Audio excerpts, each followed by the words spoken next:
আপনি কি ভেবেছেন আপনার নামাজ দিয়ে আপনি জান্নাতে যাবেন? আপনি তাহাজ্জুদ গুজার সেজদা দিতে দিতে কপালে দাগ ফেলেছেন, এটা আপনারা জান্নাতে নেবে না। আপনি এলাকার সবচেয়ে বড় হাতেম তাই দানশীল, এই দানের ভরসায় বসে আছেন। কুশ্চিন কালো না। আমাদের নামাজ, আমাদের রোজা, আমাদের ইবাদত এগুলোকে মিজানের পাল্লায় উঠালে কোনো ওজনই হবে না।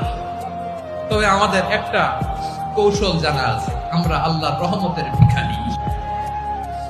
আমরা সেদিন আগেই গুনার স্বীকৃতি দিয়ে দেব। আমরা বলবো, আল্লাহ তুমি প্রশ্ন করার আগে তোমার একটা কথা বলি, আমারে কিছু জিজ্ঞেস করো না, আমি সব করেছি।